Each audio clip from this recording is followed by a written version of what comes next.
council has, I don't think you'll have any problem. I'd be happy to be involved in a petition for that. So thank you very much. Thank you.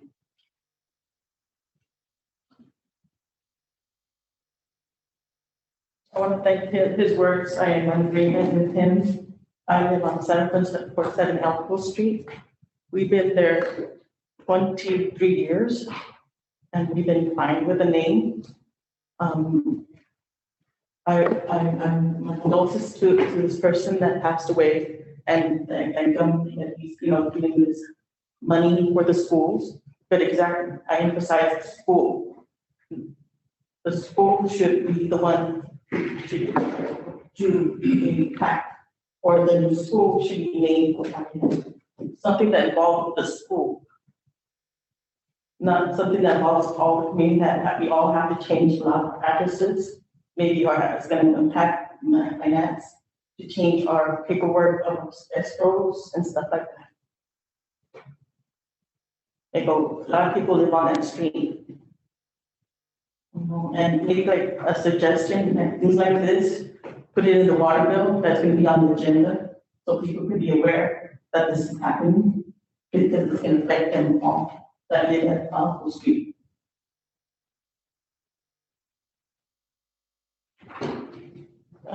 Susie, I'll translate for what you want me to tell. She wants me to also speak for her too as well. This is the language.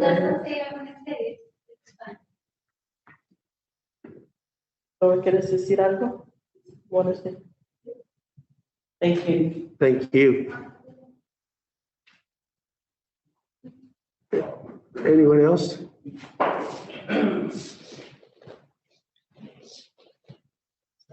Good evening, everyone. When I first heard about this renaming of the street, obviously, Mr. Andy Matsui, we all know what kind of gentleman he was and what he did not only for the community here, but other communities outside. I think the history is what we're probably falling short of, why these streets are getting what they are. We have growth that is happening. If there's names to be made and said, we can approach that, or whoever needs to approach that as these subdivisions are being built, hopefully in the near future. With Mr. Matsui, what he's done for the school, and I hear different versions. Well, the street can be there, the kids will be there, they'll see it. Well, kids are going to come to school different ways. All they want to do is either get to school and get out of school. I think by doing that, as a volunteer and as a community member of over the last X amount of decades and working with other volunteers, that kind of belittles the other people that have put in just as much money and time, if not more. Are we working on a dollar amount for this individual to have a street? I don't know, but we could go down the line and say, why can't we have this? And what kind of precedent are we going to be setting by just changing the name, changing the history? I get what he's done, I respect what he's done, but also respect what other people have volunteered for, other people that have worked hard for, going out there, getting donations, people that have donated back. That's the bigger picture that we got to look at too. And if we're in that much of a need to name something by the school, maybe the library. The kids that are walking by there and we have a picture, a plaque, or the name of Mr. Matsui and Andy Matsui, something that's going to relate to, that's the guy that gives us scholarships. That's the guy that gives the students the opportunities, not the street name. The kids are beyond that, I think. They want to see something. You got younger kids walking through the high school and they're going to see this guy's name. I think that's how we can remember him, if we really want to remember him. And there's other people out in the community that we can remember through the school, through the city.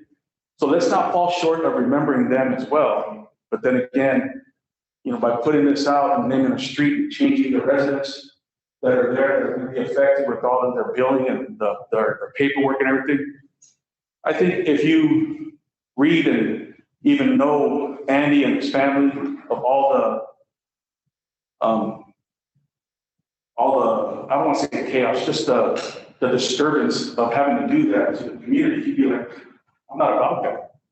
And as a volunteer, someone that has worked with somebody to that stature, they'd be like, I don't want the limelight. I appreciate it. Let's go a different direction just so we don't affect the rest of the community. And I think that's the way we got to look at it. Let's look at naming something at the high school that the kids are going to see. We've got Roger D. Fernando Gymnasium. The kids see that hubbub. Who's hubbub? Well, let me tell you a little bit of story about hubbub. People that are there, or, find that out, look it up. I think that's where you're going to find more to this than just putting a name on the street. So that's my 2 cents. Thank you.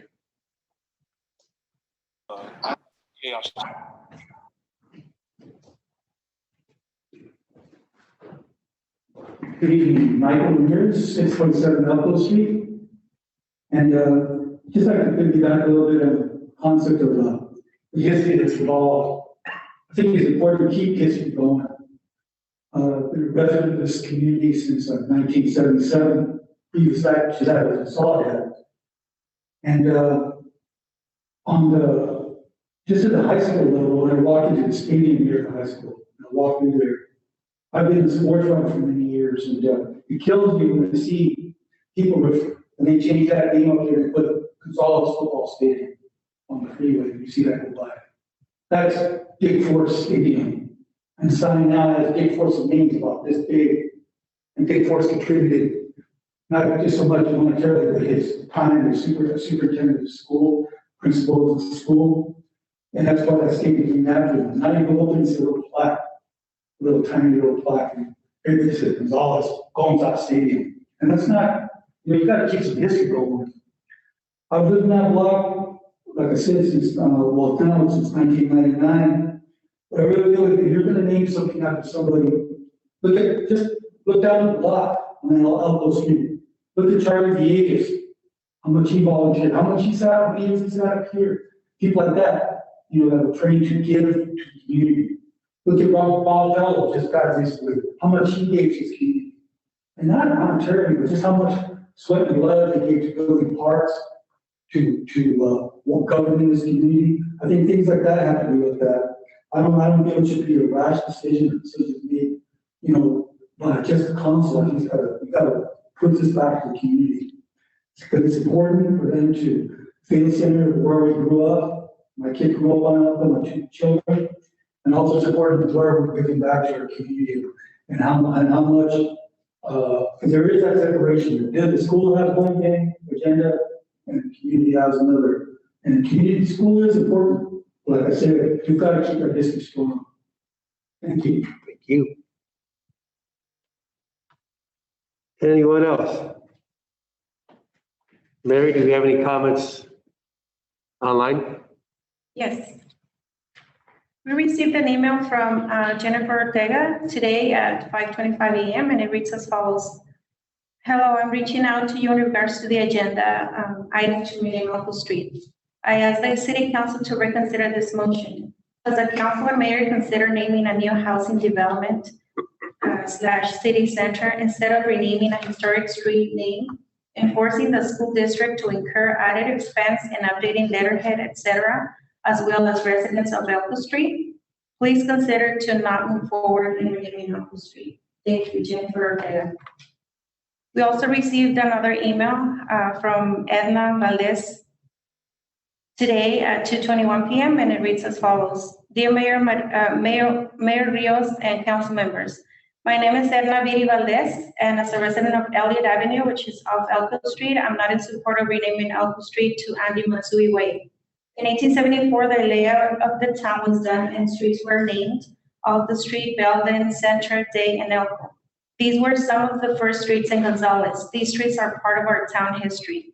And if the city wishes to honor Mr. Matsui for his contributions for scholarships to high school students, perhaps they could work with the school district to place a plaque in the library or other school buildings with his picture acknowledging his contributions. Also, there are other individuals and groups who have also provided scholarships, such as the Lipe Foundation, the Tree 11 family, and others who also should perhaps be recognized for their continued scholarship contributions. Fabiola Moreno, who immigrated with her family to Gonzales years ago and graduated from Gonzales High School, is now also providing scholarships. It would be nice to someday recognize her as well. Renaming Elko Street opens the door for other streets to be renamed. Naming of the streets in honor of someone is usually best done when new homes and streets are built. Renaming an existing street will require residents to change several documents to reflect the new name of the street. For example, driver's license, bank information, utility bills, all personal documents, etc. This will require a lot of work and fees to pay, especially if you have legal documents you need to change with your new address. Thank you for considering my voice as Gonzales resident, Edna Viri Valdez. We also have a letter that was dropped off at City Hall today, and it reads as follows. Dear Mayor and Council members, my name is Cecilia Cortina, and I have been a resident of Gonzales for over 50 years. I'm not in agreement of renaming Elko Street to Andy Matsui. Many of us who migrated to Gonzales have lived in the older part of Gonzales for years. This is our history. Renaming the street will take away part of our history. For many, especially the elderly, it will be difficult to change their documents to reflect the new street name. I think honoring Mr. Matsui should be done in another way, which will not impact renaming our streets. Sincerely, Cecilia Cortina, a resident of Gonzales. That's it. I'll go ahead and there's no other public comment. I'll go ahead and close it, and I'll start with council discussion if the council will permit me. I'd like to take this one on first of all, because I'm the one that brought it up. If anything, I'm so happy to see so many of you here. You know what it's like to be in a meeting for 2 or 3 hours and never have anybody else make so much as a boo on anything on the agenda. And I will tell you that I totally agree with you, and I'm more than happy to rescind my request, because as I thought about it, I live on 3rd Street. And when you put it into Google Maps, it actually shows it in Soledad. Why? I don't know. So I couldn't imagine what would happen is if we renamed that street and Google Maps doesn't catch up with it. It probably would show it in Pebble Beach or something. So I get it. I hear you loud and clear, and I don't need to be knocked on the head to understand that this was not a good idea. So I'd like to rescind that request and maybe work with the school district and possibly honor her in another way. But I really do appreciate your comments, and I'm so happy that you're here. And I hope that you continue to look over what we're doing here, because unfortunately, you know, we rely and hope that we have good leaders and that they have good ideas. Sometimes they have dumb ideas, and I'm man enough to admit that. Okay, so thank you again. Staff or council, any other additional comments? Mr. Mayor, I think you said it, so I think we can probably validate, but I'm sure I think you'll have consensus. Okay. Then since we won't really need any council action, since I'm withdrawing that request. Right. And maybe we'll talk with the school district. Thank you very much for the bringing it up on the agenda. And again, I'm hoping that we bring more of these items up that brings people out. Thank you. All right, moving on. You guys might want to stay here because the next is where we have a presentation on the timeline to the community engagement and preliminary financing plan for the community center complex project. Staff report. Yeah, Mr. Mayor, council members, I know we're having some audio difficulties today. So I asked everybody to bear with us. We've been trying to fix this for a while, so hopefully we'll get it better. For those that didn't hear the item before, item 7, died, there was no further direction, so that's off the radar now. Moving on to this item is the Gonzales Community Center Complex. We're going to team it a little bit. This is intended to provide you an update on kind of what our next steps is to begin to have the conversation on sort of potential funding and so forth moving forward. So with that, I'm going to have Alejandra.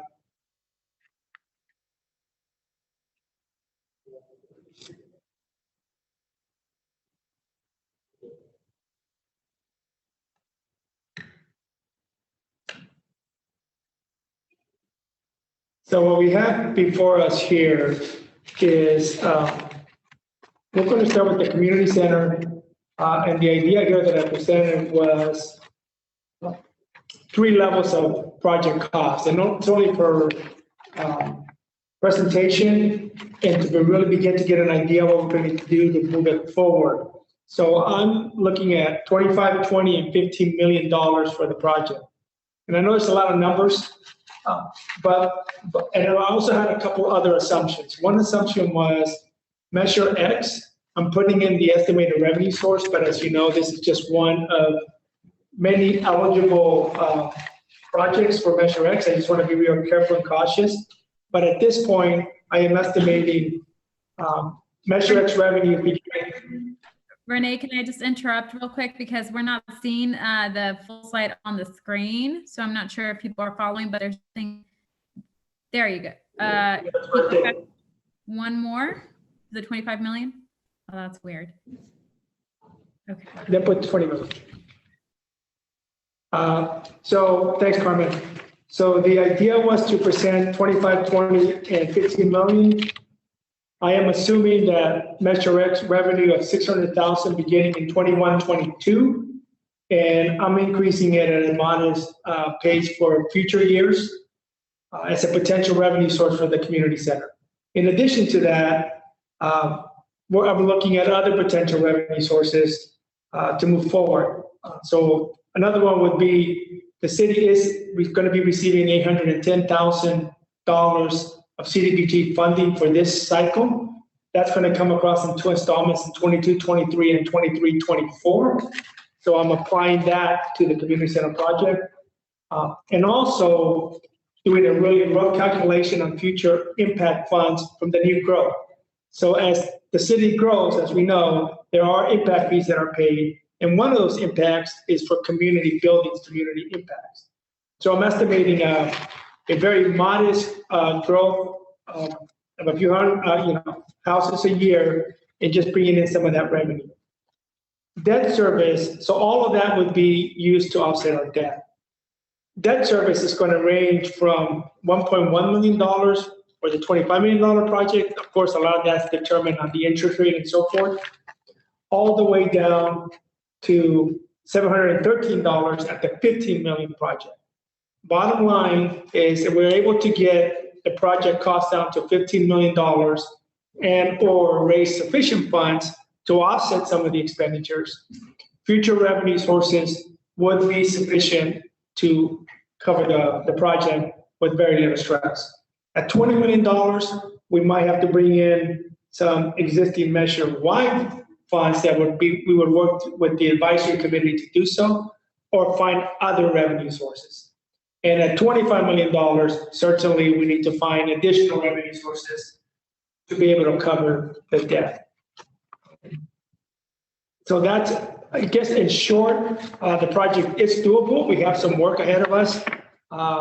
In part, we potentially we at the library and other sections of it to raise other funds for the project. I also am including in your presentation, I did begin to reflect the potential ongoing operations budget. That a lot depends on the programming that's done, the partners that we have, and the uses of the center. But I think as we build the center and plan for the center, we need to be able to consider ongoing operations, right? Not only paying the bills, utility, lights, maintenance, but also have a depreciation fund set aside for when the building needs some repairs, 15, 20 years down the line. So bottom line, we're forecasting at 25, 20, and 15. Obviously, the lower we get, the closer we get to 15, the more doable the project is from existing revenue sources that we can see coming in the future. At $20 million is still achievable. At 25, it is as well. We just have a little bit more work to do to raise the funds. So there's a lot of numbers here. We will be loading this on the website. All this information will be presented to the community. But then I'm going to ask Patrick to kind of walk you through real briefly a schedule that we have that has us going out a few years. So I don't know, before Patrick, is there any questions on the numbers? No? I don't think that's, we'll have the slide up. The Yeah, go ahead, the slide. timeline slide. There it is, thank you. Great. Right into the mic. Mayor Rios, council members, good evening. We put this schedule together with the typical city approach for delivering our improvement projects. So it has 3 distinct phases. The first 3 vertical bars are in the design phase. So I'll just speak to that as I move along. So the schedule is by the end of March, we will have prepared a request for proposal initiative to interested architectural firms. And when we receive those proposals, approximately a month later, we'll review those proposals, create a short list, interview, and select the top-ranked firm with whom we will negotiate the scope of their work, their fee, and their schedule for doing it. And the last bar in May is actually coming to the city council and presenting a recommendation of award of contracts to the top-ranked architectural firm. And then that's quickly followed the next month, and basically we begin the design effort. And so that's kicking off in June. And this is where we share a lot of information with the architects, including technical studies that we have so far in the geotechnical report. We have survey mapping for the site that would be shared with the architect. And we would also discuss with them the community engagement that's occurred to date. Let's see, then the other item would be expected programming and activities for the community center. So then they would go to work and they begin designing the project. So that really kicks off in June. And we've assumed 12 months for the design effort. They would make milestone submittals to us. Typically it's 30, 60, and then 90% milestones. We would review those submittals, discuss their design with the architect. And then the last step in the design effort is to submit for building code and the building officials' approval of our plan set. Now we begin the middle phase of the project, which goes kind of quick, but it's an important phase, which is the issuing for public bid and ultimately awarding a contract. So we would issue this for bid, and our current timeframe is in July of 2022. Issue it for bid, 30-day bid period is typical. Hold a bid opening, present those results to the city council at the next council meeting, and make a recommendation to award the contract to the lowest responsible bidder. And now we begin the fun part, the actual construction. And we've assumed 16 months for construction. This is a large project with a lot of moving parts. We have to bring utilities onto the site. There's the stormwater improvements really drive a lot of the construction these days. And also there's a lot of specialty trades that are involved. So the sequencing is what's left up to the general contractor. But again, 16 months for construction, and that takes us through March of 2024. So that's basically a little more than 3 years. And as you see on the graphic, the middle of the house, May of 2024. That's it for the design timeline. Again, this is the typical approach that we use in the staff report. City Manager May speaks to that. We're going to come back to you at the next council meeting presenting a couple of other alternatives, which have to do with expediting it, possibly through design build approach. But we wanted to lay this out really with the more traditional approach. And that I'm ready to turn it over to Carmen if council has any questions on design or construction. Then I'll hand it off to Carmen to speak to the community engagement, and that's only the lower third of this page. So if there's no other questions, I'll go ahead and get right to it. So in a project like this, it's really important to continue community engagement throughout, especially when it takes a while to really start construction, to look at the designs, and then a while, 16 months to actually complete construction. So you'll see that yellow line across is really our intent to showcase that we are going to do community engagement, intentional community engagement throughout the entire process, because that's important. So there'll be various touch points with community throughout the process, again, to engage them, but also to get the community excited about what's coming, to talk about programming, the look and feel, and even the colors of the center. So we'll really work to engage all the various segments of community and some of those decisions that need to be made. Starting off with the community town hall that we have set for February 11th, which will be in Spanish at 5:30, and then English one will be set for February 13th. We'll begin to share this out with the public in terms of what our timeline is, and then the various methods of engagement that we're going to do.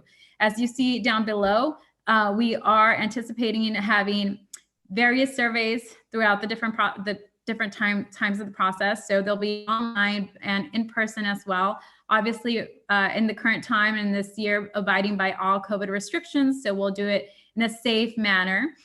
But one of the things we really want to do is make sure we're out in the community, so that we're out by the 5th Street Shopping Center, by the Alta area, by our industrial zone area, et cetera. So we really want to make sure that we've got opportunities for engagement in all parts of town.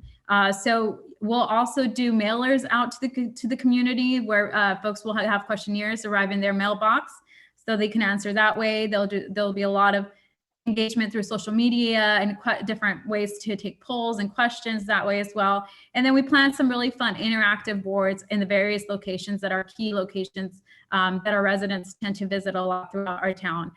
When the schools come back, we'll also look at ways to engage students in some of the decision-making process as well. And then we plan a series of town halls in the midpoint and then the end of the year, and then as the years progress into next year as well. So I think I covered everything. Again, we are to be intentional about the engagement and make sure we engage as many people as possible in all segments of community. So we'll be intentional about doing Spanish meetings as well. Things will be translated so that people who are monolingual Spanish speakers can engage as well. And then we're open to suggestions too. So if the community has ideas about how to engage or has an exciting way they think that the community will have fun engaging in this project, we will take those into consideration too, because we want to make sure that, again, everybody has an opportunity to own this massive project that's coming to their community and feel like they had a part in making it happen. Because obviously, payer dollars are paying for it. So we want to make sure that we are listening and that we are engaging all the voices in our community. So as I stated earlier, we'll have our first kickoff town halls, February 11th at 5:30 will be a Spanish session, and then February 13th we'll do it in English, and that will really kick off our engagement process for the project. Now that we've got this tax measure behind us and we've got some money to get things rolling in. I will take any questions you may have. If there are Carmen, I have a question. Yes. My question is, have we done any outreach to let people know that these meetings are happening, like on the kiosk and on our website and all that, just so people know that we're going to be having these meetings on the 11th and the 13th and the times and everything? We are just finalizing the flyers, and so that goes out tomorrow to start really vamping up our social media. We're also going to be sharing that with our committee that worked on this project to get to the tax measure passed. So we'll be sending all those out tomorrow, and again on the kiosk and through our listserv to make sure everybody has it on their calendar. Okay, great. Thank you. Any other questions? No. And again, if people can't make that town hall, no worries, because there'll be plenty of opportunities. We've also are finalizing a survey that's going to go out. And so the community can also start giving us feedback through this online survey too. So we want to make it as accessible as possible for all members of the community. Thank you. All right, then we'll go ahead and open this up to the public for any public comments. Seeing none, I will go ahead and bring it back to council discussion. I actually have a question for Patrick, if I could. Okay. Okay. I looked over the timeline today, and pardon my ignorance on this. That is normally the timeline that you're looking at when you're doing a project of this magnitude, I would imagine, meaning that we don't get to start construction until 2022. Is that correct? Just based on what I read today, what I read? That's correct. Pardon me? Yes, that's correct. I believe it's, was it? It just- On the slide. I know it's Yes, hard, there's a lot of. Yeah, I echo. believe we got it. Thank you. Yeah, basically, we've been in construction actually November 2022 is what we have on here. You know, we made this a bit conservative. We didn't want to present the fastest schedule we could. This is, we have some assumptions in here, like 1 year to design, 16 months to construct. It is a complicated project. In these times, it can be difficult to get steel, it can be difficult to get different materials. Even just lining up subcontractors if they're really busy, and then weather impact. So that's why we estimated 16 months. And for what it's worth, I want to give a shout out to Louis Vargas. He did help me with this, and it's based from his experience based on similar projects that he has going right now. And the direct references to some projects he has with Cardinal College, as a matter of fact. And so, you know, yes, it's possible to speed this up. That's one of the things that we'll be looking at, but we didn't want to, you know, right out of the gate present a schedule that's what we could possibly not be able to meet. Does that take care of your question, Councilmember Worthy? Yes, yes. And thank you, Patrick. I mean, you guys have done a great job putting this together. And I know it's something that we've all been talking about for a very long time. So it's really nice to see it all mapped out. That's really exciting. This is a very realistic schedule, just to be clear. Okay. Well, thank you. Thank you so much. Any other comments? I just, it's Councilmember Miller. Thank you for the timeline that you gave us. I know from my experience in the new police building that we built several years ago, it takes a lot longer than you think that it's going to take to get through. And then the hope that the initial time you go out that you actually get someone who comes in within budget so that you can actually start the project. So I appreciate the fact that you gave us a realistic timeline on it, so that people kind of understand that it is a long project. So thank everyone for all their hard work. Appreciate it. Any additional comments? Yeah, Mr. Mayor, if I can just, so on this, the TUT Advisory Committee, please look for staff to coordinate a meeting sometime in February to begin to set up the subcommittee, the Measure X subcommittee. The other thing is, just so the council knows, I will be Carmen's going to be taking over that function of work from an engagement perspective and working with the advisory committees. So that's going to happen. The other thing is this is a very exciting project, and this is where I get to sort of, I guess, my city manager hat on a little bit. As councilors want to input, we have to be real careful that when we're participating on town hall meetings or whatever, we're listening, because at some point, you can share informational stuff and so forth. But even on the advisory committee, we already have 2 council members on the advisory committee. So probably not have a new council member on the subcommittee, because that would be a Brown Act violation, because it kind of flows to the same committee. So I'll be working with the mayor to make sure that we have the public review process put in place so we can maximize the input. But this is a pretty exciting project. I know a lot of folks want to participate in it. So we're just going to try to manage that along the way, because there will be opportunity with the community, will be presenting their ideas, suggestions, and so forth. And so we just have to let those kind of things come through up to the council. But just want to let you know that we will be working with the advisory committee this month to set up the structure for the subcommittee, the Measure X subcommittee, and be out recruiting soon thereafter, so we can kind of stay a little bit ahead of all the schedule. So that's all I wanted to add. Okay, thank you. Thank you. I kind of actually like the timeline because, you know, our city manager has given us an optimistic number of $600,000 annually in TOT tax collected of the year. I'm hoping that when we have PAPE come in, the new business and whatever other businesses come in, I'm hoping that number goes up a little bit. But if you look at those numbers, let's be conservative and say it is 600,000 and it's term of that tax is only for 20 years.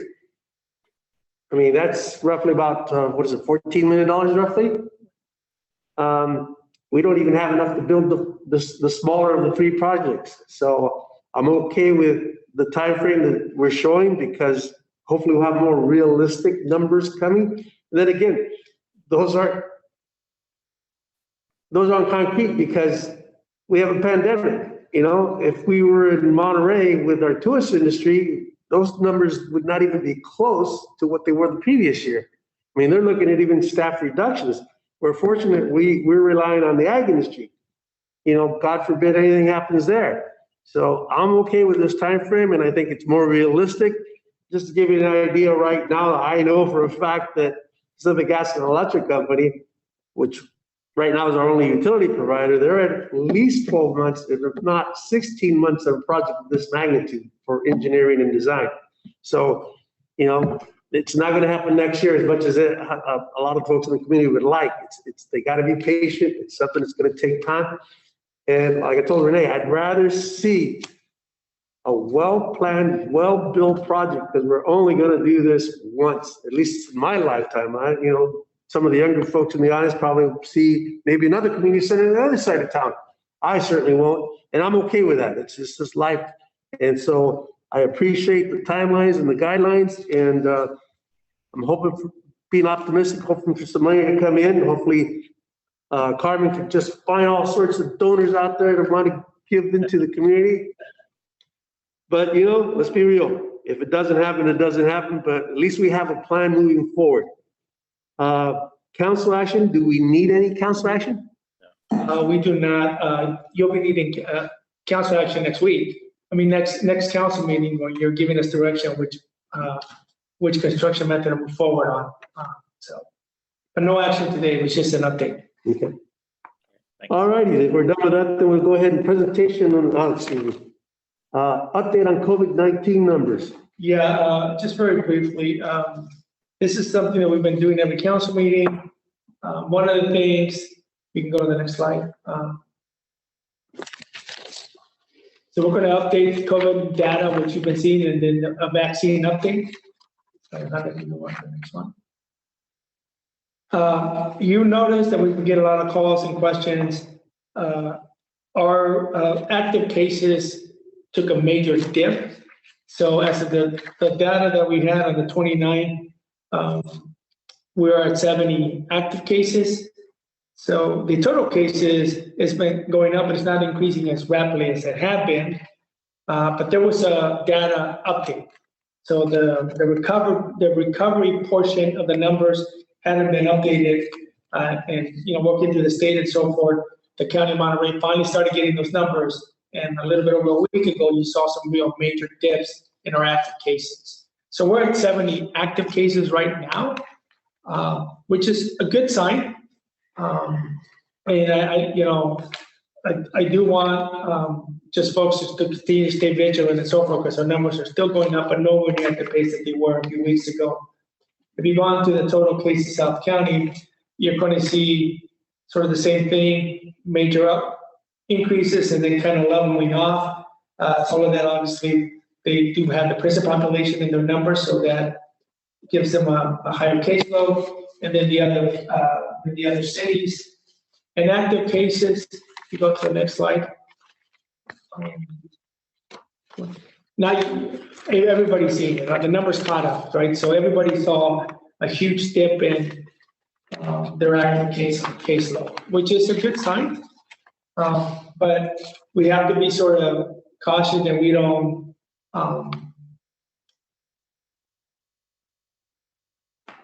kind of lose our vigilance and think that we're out of the woodwork yet. We're not.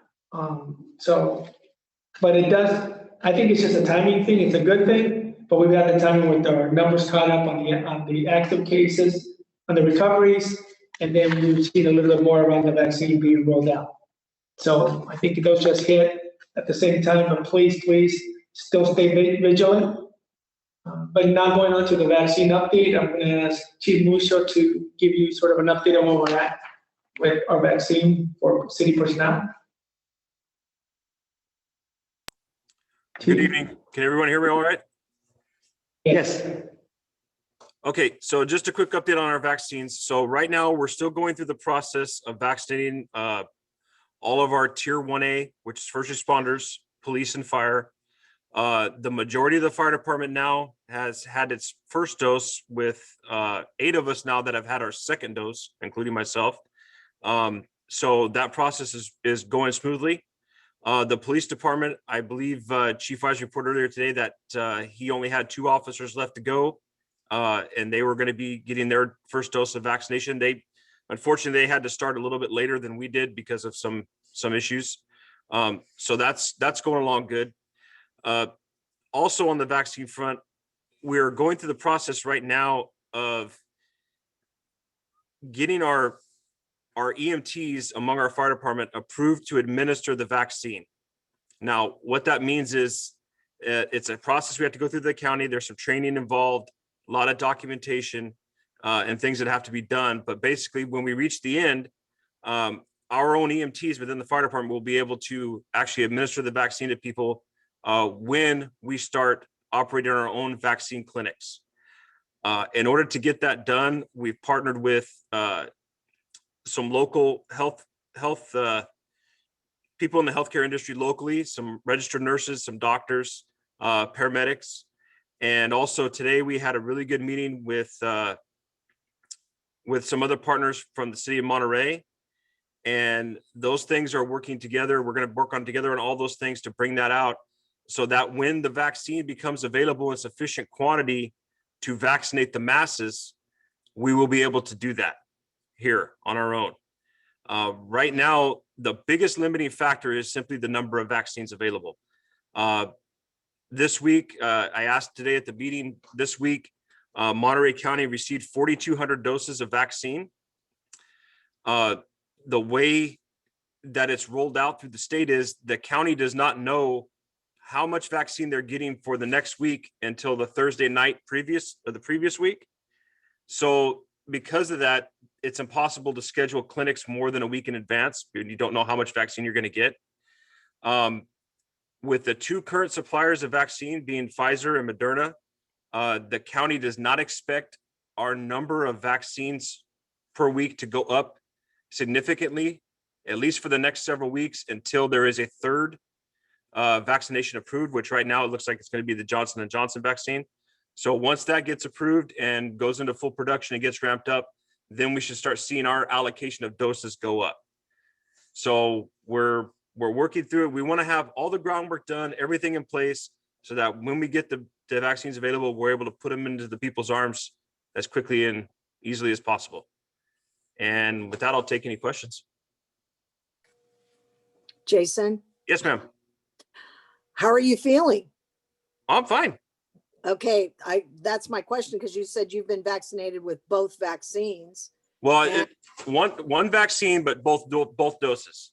Okay. So we did receive there were 7 or 8 of us that received our second dose of the Pfizer on Saturday. All of us, basically, it hurts when you push your arm. Don't push your arm and you're fine. So we're in good shape. Nobody grew any third arms or anything, so we're all good. Okay. Also, they did open up the vaccine. I actually signed my mom up today, and she's getting hers on Thursday. So now that's obviously, what is that considered, tier 1B?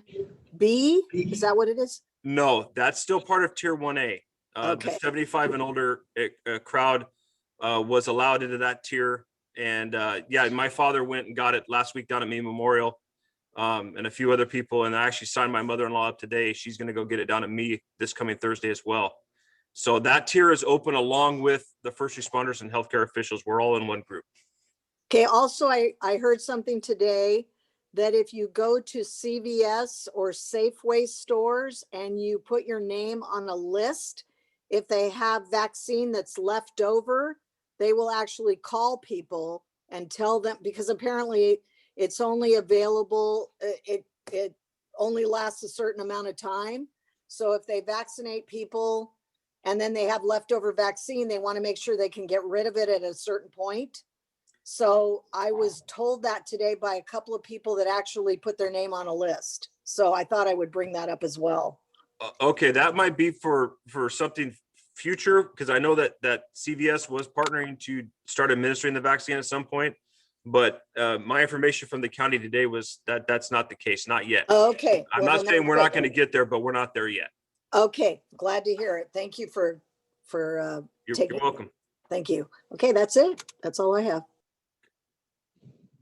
So just to add to that, both Clinica here in Taylor Health Center will start reaching out to their patients if they're over 75 years old and get them vaccinated. So that's starting to happen here locally.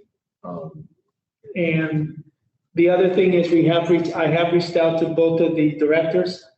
And once, and if we get the vaccine, more vaccines available, they will work with us to provide the personnel to vaccinate if we need to vaccinate. So from that perspective, we're, like Jason, our chief said, we're trying to get everything set up. We are working with the city of Monterey to develop protocols for the cities to respond to the county. The county, as you know, people may know, put out the vaccination plan. Staff reviewed it. And so we are feeding into what cities will be doing to be able to be prepared to administer the vaccine. And then finally, just letting the council, we will be working with the mayor to sign a joint letter direction to for the 4 mayors in South County. There was some talk about the 16 council members, but that might be a little bit more harder to do. So the joint mayors to kind of replicate the letter the county did send already, which is essentially asking for vaccines for agricultural workers, which we've done already, but also address inequities in the distribution of the vaccines, and have more transparency in how the vaccines are being allocated and the data being used. So I will work with the mayor to and the other 3 South County cities to prepare a joint letter. That we have sent a letter already on requesting vaccines for the agricultural industry and the workers and so forth. So with that, we'll be happy to answer any more questions. Council, anybody have any additional questions for staff? Mr. Mayor, it's not a question, more of a statement. I did see earlier that the Alliance on Aging will be having a town hall conference call tomorrow afternoon from 2 to 3:30. And if any of our residents would like to get on to that call, it's pretty easy. They don't have to get on a website or anything, but they can if they want to. The number is 1-669-900-9128. And that starts at 2 p.m. tomorrow, February 2nd. Should last about an hour and a half or so. And the Alliance on Aging will be able to provide them with as much information on the vaccine as possible.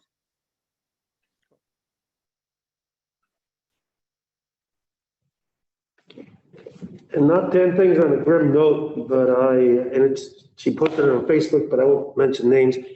But there is a father and son. The son is 29 years old and the dad is about a little younger than I am. They're both in ICU right now. They're residents here in our community. This thing is real.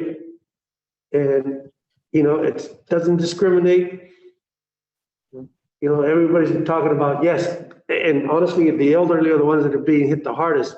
But, I'm thinking of these 2 folks that I know personally, and I've been around them for a long time. And I pray for them every night. but it's real. And with this new variant, it's even scarier, you know, and Supervisor Lopez commented that his cousin, who's a police officer in Oxnard, had gotten it and I guess started to feel, oh, I'm immune. 7 months later, he got it again, but even worse. So if you think that once you've had it, you're immune, guess again. I have a kid brother who's also got it, and I'm hoping he focuses and stays, you know, face masks and stays safe. It is a scary, scary thing. We don't need any council action on this either, right? All right. So I'm going to stick with the tradition and ask for business from our two students, Magali and Adrian. So we'll start with Magali first. Of course, good evening, everyone. I hope you guys had a splendid Monday. So for our report, I wanted to report that that our manuscript unfortunately was not accepted to the School of Psychology Journal, but that we are not discouraged and that we are hoping to use our manuscript for to apply to other journals or use it for other journals, I mean. Also, we are hoping to schedule a joint meeting with our school and our city so that we can present our infographics of our mental health infographics. And so, and also the data that we found. We are also working towards coming up with ways with our GYC members on how we can continue to help our community members. They mentioned something about wanting to do drop-ins and things like that to help our youth and so and our community as well. So I think that's all that we have to report. I'm gonna let Aiden, hopefully if I missed anything, he can catch up, but yeah. Thank you, everyone. Have a good evening.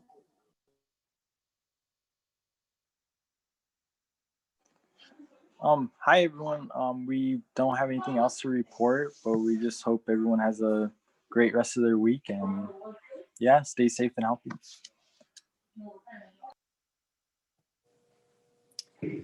Mr. Mayor, Mr. Yes. Mayor, I have a question for Magali and for Aiden.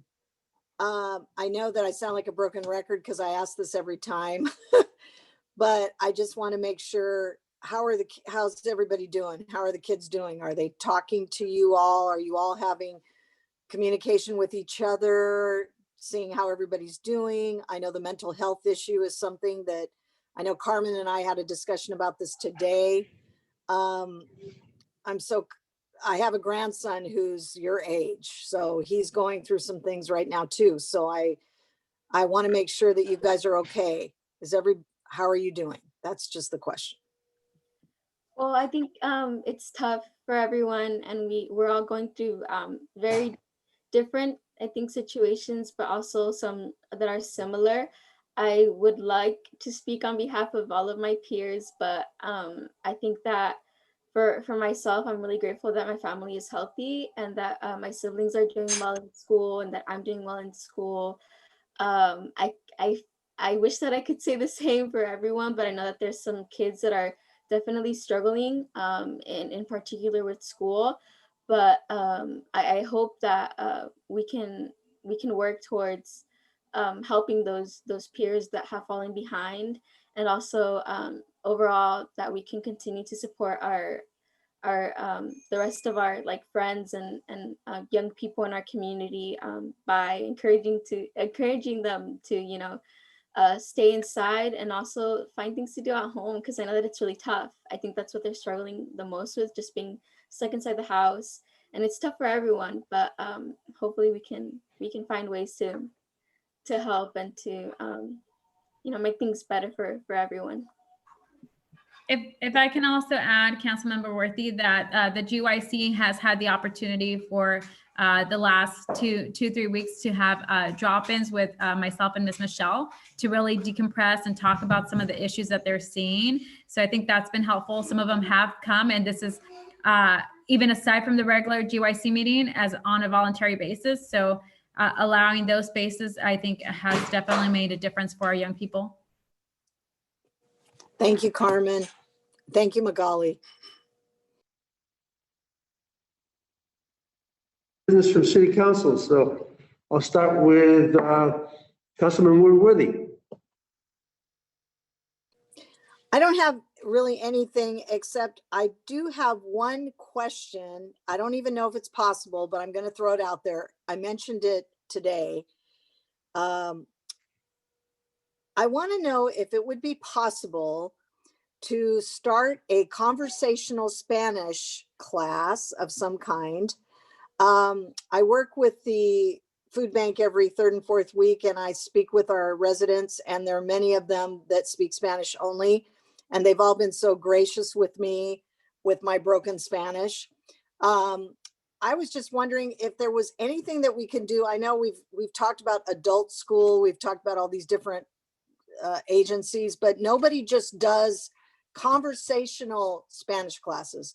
I don't care about the grammar. I don't care about all that stuff. I just want to be able to have a conversation with people. And I think that it would be really beneficial for anyone who wants to learn to be able to do that. So I'm going to throw it out there. I'm hoping somebody out there might be listening.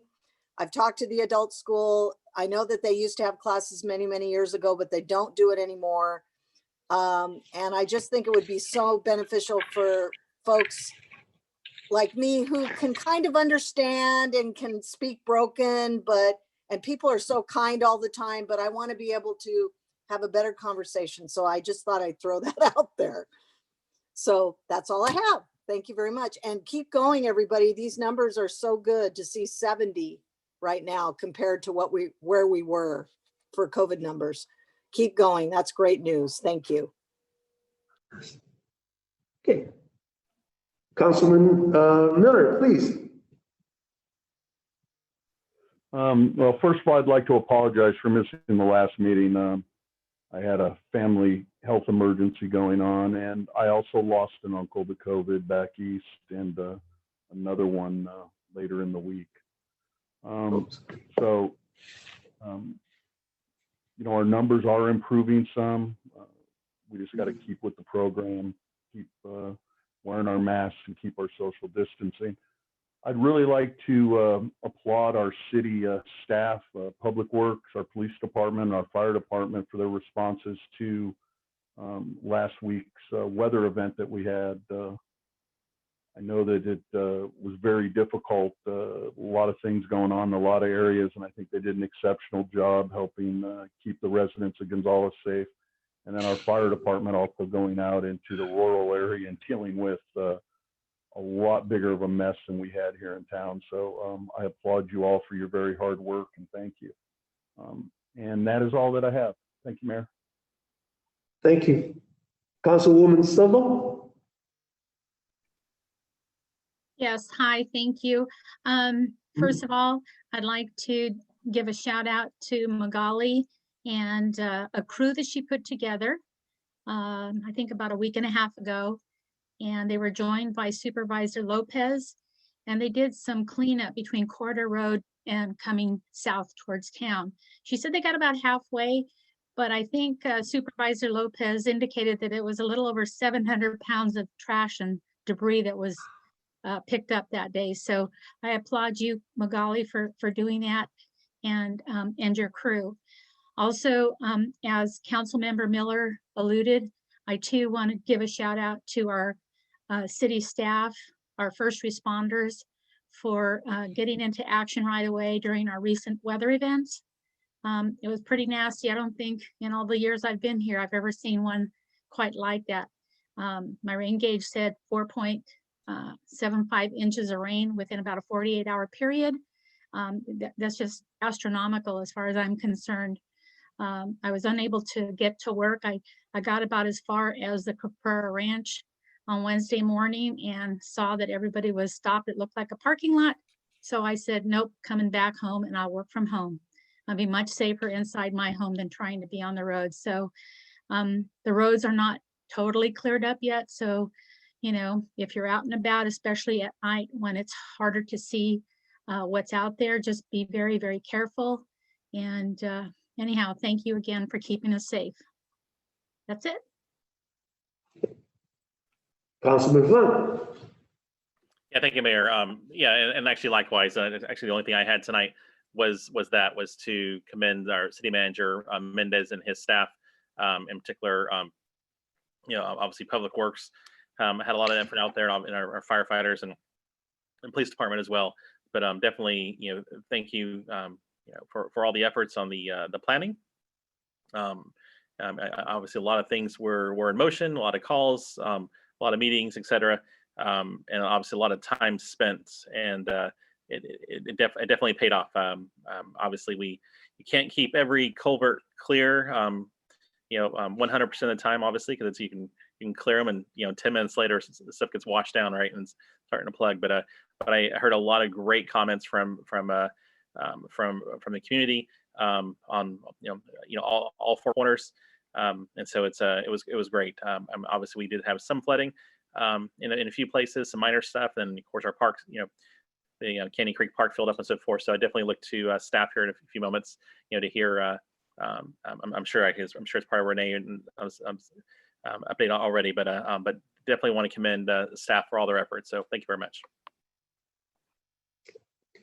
All right, I do want to comment that staff did a phenomenal job considering how much rain came down in that short period of time.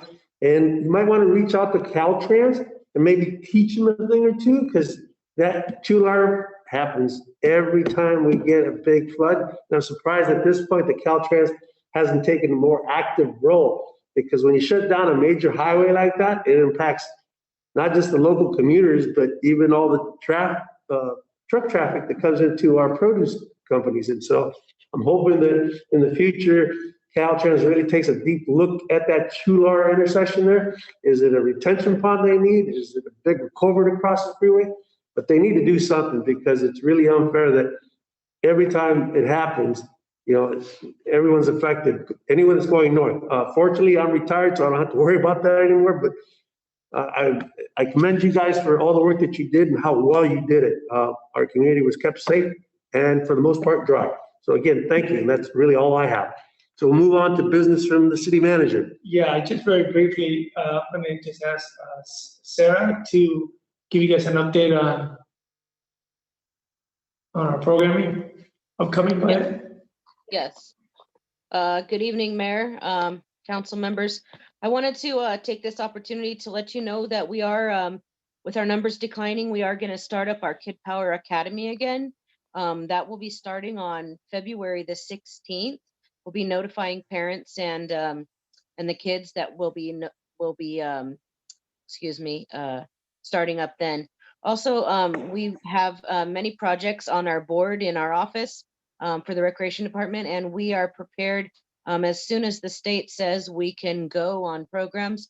We're prepared to launch programs within that same week that they tell us to go, assuming it's not on a Friday. So we do have those programs ready to launch as soon as we're given the go-ahead. And our Kid Power program is a go. We'll also be looking into the possibility of opening parks and skate park back up again as soon as possible, and within the restrictions of the purple tier that we are still in. So I'd be happy to answer any questions if anybody has any questions at this point. Thank you, Sarah. And Carmen, maybe you can update the council on some of the groundwork you've been doing. It's been coming fast and furious the last week or so. Hi, yes, let me turn my camera on. Well, there we go. So yeah, as Renee mentioned, it's been coming fast and furious. We've gotten requests for grant proposals left, it feels like left and right. Especially last week, I submitted 3 grants, almost 4. One, we're partnering with the county health department on some support for law enforcement, but the other 2 are, we submitted another grant for rental assistance. So hopefully I'll hear back from that shortly. And then I also submitted a grant to expand and support our community health worker program that we're doing. The county, just to give you some background, the county is actually working on a county-wide community health worker program to help support all things COVID. That includes testing sites, vaccines, information, quarantine support, etc. So we submitted a grant as part of that and are in pretty good standing. We're hoping to receive it and most likely everything looks good. So if we do receive that grant, we might, we have the possibility to expand our 2 community health workers to up to 6 over the period of 6 months, as well as a part-time coordinator to help us coordinate with all of that. And again, their focus will be all things COVID. And then we also submitted a grant with our partners at the school district for mental health. We're partnering on expanding resources, and we're hearing a lot about how people are suffering from depression and other mental health stressors, and are dealing with a lot of issues that are surfacing due to being quarantined or COVID. So we submitted a grant to the behavioral health department for an innovations grant, which allows us to do a variety of different things to support the community. So we'll keep our fingers crossed, and if we receive those, it's pretty good funds that we will be bringing to our community, and more importantly, a lot more support and programming. So I'll keep you updated, and hopefully we're able to expand our reach and our support to the community during this time. Any questions? Sorry, that was kind of fast. That's how I feel all week has been going, and it's grant after grant after grant. So questions? That's all I have. Okay, so just finally, I'm going to mention Magali talked about the joint meeting with the school board. We're also working on setting up a subcommittee meeting with the city and the school. So that a lot of that should be happening over the next few weeks. So that's all I have. Okay, great. Well, if there's nothing else, I will entertain a motion for adjournment. I make a Move to motion. adjourn. Okay, I second. Well, first and second to adjourn. Roll call, please. Mayor Pro Tem Scott Funk, Yes. Councilmember La Silva, Yes. Councilmember Lorraine Worthy, Yes. Councilmember Paul Miller, Yes. and Mayor Jose Rios. Yes. And I can't wait till we can do this in person and we don't have to go through this roll call anymore. We stand adjourned. Thank you. Good night, everyone. Good night. Have a great week. Evening.